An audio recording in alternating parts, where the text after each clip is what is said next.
Nah, adapun kegunaan atau fungsi pada formulasi baku ini yaitu bromkum yang digunakan sebagai zat aktifnya, kemudian ada minyak kelapa yang digunakan sebagai fase minyaknya, dan emulgatornya yaitu pada twin dan span. Lalu ada sirup yang digunakan sebagai fase air atau konik dan saporis, dan aqueous sebagai pelarutnya. Nah, setelah mencari formulasi baku, kemudian saya mencari literatur reformulasi yang digunakan sebagai acuan di mana saya bisa mengembangkan formulasi yang saya inginkan.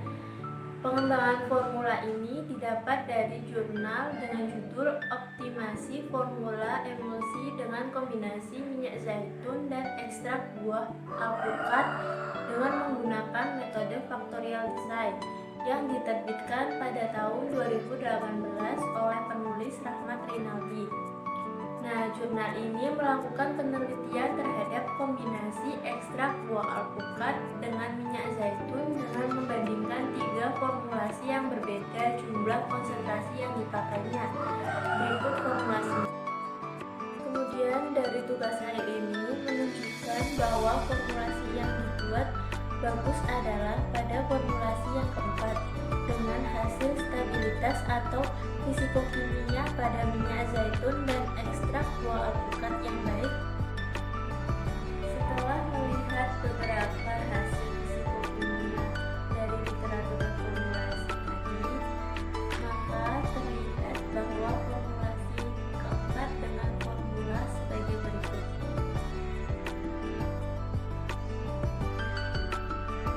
Penggunaan ekstrak buah alpukat pada formulasi ini sebagai zat aktif karena diharapkan sediaan ini dapat digunakan sebagai obat kolesterol atau dengan menurunkan kadar kolesterol karena buah alpukat terbukti mampu menurunkan kadar kolesterol dikarenakan tingginya kandungan asam lemak tak jenuh 20-30 kali lebih banyak dari buah lainnya menurut Afrianti 2010. Setelah itu dilakukan perhitungan dosis ekstrak buah alpukat.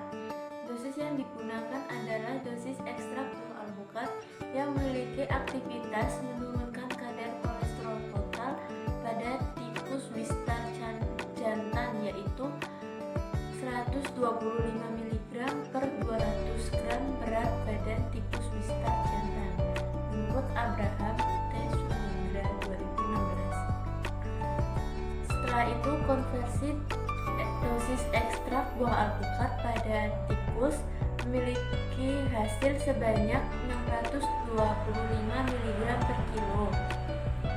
Lalu konversi dosis tikus ke manusia yaitu pada HED memiliki hasil sebanyak 101,35 mg per kilogram bobot manusia.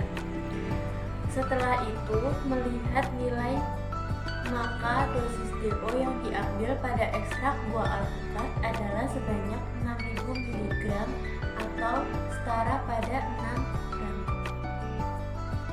Setelah itu pada minyak zaitun. Nah, untuk minyak zaitun pada penelitian yang dilakukan oleh Rohima tahun 2017, minyak zaitun dapat menurunkan kadar kolesterol pada tikus jantan Wistar yang diinduksi oleh hiperlipidemia. Penggunaan yang dianjurkan untuk minyak zaitun dalam sebuah penelitian yaitu 1 sendok makan setiap harinya. Dosis penggunaan minyak zaitun secara empiris yaitu minimal 1/4 sendok teh dan maksimal 5 sendok makan. Semua rancangan formula memenuhi rentang dosis dari minyak zaitun atau minimalnya yaitu 1/4 sendok teh atau sebanyak 1,25 ml dan maksimalnya adalah 5 sendok makan atau sebanyak 75 ml. Kemudian pada minyak zaitun dengan konsentrasi 75% dapat menurunkan kadar kolesterol total dan trigliserida serta meningkatkan kadar protein total dengan hasil lebih baik dari bentuk tunggalnya. Minyak zaitun dikombinasi menjadi fasa minyak dan dibuat menjadi sediaan oral dalam bentuk mikroemulsi untuk meningkatkan Pada minyak zaitun yang diberi zat tinggi lemak, dosis yang diberikan yaitu 0,36 ml per 200 gram bobot per harinya. Setelah itu pada span 80 termasuk dalam golongan sorbitol ester yang berfungsi sebagai aktivator dan surfaktan nukleonik. Nilai HRB pada span 80 adalah 4,3. Span 80 jika digunakan sebagai emulgator pada emulsi, maka konsentrasi yang diperbolehkan adalah sebesar 1-10%. Nah, span 80 memiliki sifat non-toksik dan non-iritatif. Setelah itu ada twin 80. Twin 80 termasuk dalam golongan sorbitol ester yang berfungsi sebagai emulgator dan surfaktan non-ionik. Nilai HRB pada twin 80 adalah 15. Level terendah twin 80 dinyatakan dalam jumlah bahan adalah 1 gram, sedangkan dalam level tinggi twin 80 adalah 2,48 gram.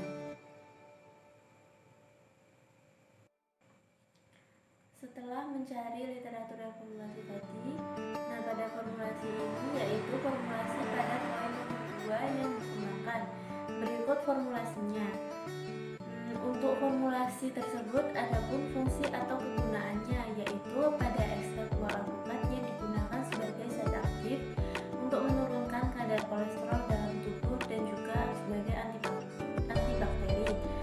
Kemudian ada minyak zaitun yang digunakan sebagai fase minyak dan silifilak sebagai fase air atau poligonsaporis. Kemudian twin dan span digunakan sebagai emulgator, lalu ada aqueous yang digunakan sebagai pelarut. Alasan pergantian bahan. Yang pertama, bromofon diganti dengan ekstrak buah alpukat. Alasannya karena diharapkan formula ini dapat digunakan sebagai obat anti kolesterol atau dengan menurunkan kadar kolesterol karena buah alpukat terbukti mampu menurunkan kadar kolesterol dan dikarenakan tingginya kandungan asam lemak tak jenuh 20-30 kali lebih banyak dari buah lainnya. Selain itu, buah alpukat juga dapat digunakan sebagai antibakteri.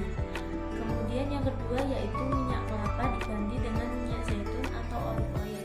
Alasannya untuk pembuatan sediaan emulsi untuk menurunkan kadar kolesterol, minyak zaitun lebih cocok karena pada minyak zaitun dapat menurunkan kadar kolesterol. Nah, minyak zaitun ini dengan konsentrasi 75% dapat menurunkan kadar kolesterol total dan trigliserida serta meningkatkan kadar protein total dengan hasil lebih baik dari bentuk tunggalnya. Minyak zaitun dikombinasi menjadi fase minyak dan dibuat menjadi sediaan oral dan bentuk mikroemulsi untuk meningkatkan absorpsinya. Dosis penggunaan minyak zaitun secara emulsis minimal 1/4 sendok teh dan maksimal 5 sendok makan. Semua rancangan formula memenuhi rentang dosis dari minyak zaitun dan minimal adalah 1/4 sendok teh atau sebanyak 1,25 ml dan maksimal sebanyak 5 sendok makan atau sebanyak 75 ml. Yang ketiga yaitu silfusiflek. Alasannya karena larut dalam air dan mudah larut dalam air mendidih, sukar larut dalam etanol, tidak larut dalam kloroform dan ester, serta memiliki kestabilan yang mudah terurai dengan adanya udara dari luar. Dan silfusiflek pada formula ini digunakan sebagai poligensaporis atau perasa atau pemanis dengan konsentrasi 20-40%.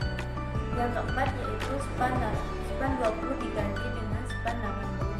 Alasannya karena span 80 termasuk dalam golongan sorbitol ester yang berfungsi sebagai emulgator dan surfaktan nukleonik. Nilai HRB pada span 80 adalah 4,3. Span 80 jika digunakan sebagai emulgator pada emulsi, maka konsentrasi yang diperbolehkan adalah sebesar 1-10%. Nah, span 80 memiliki sifat non-toksik dan non-iritatif. Yang kelima ada twin 20 diganti dengan twin 80. Alasannya karena twin 80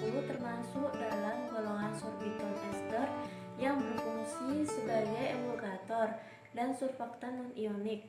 Nilai HLB pada twin 80 adalah 15. Level rendah twin 80 dinyatakan dalam jumlah bahan adalah 1 gram, sedangkan dalam level tinggi twin 80 adalah 2,4 gram. Yang terakhir yaitu aqueous. Alasannya karena berupa cairan jernih, tidak berwarna,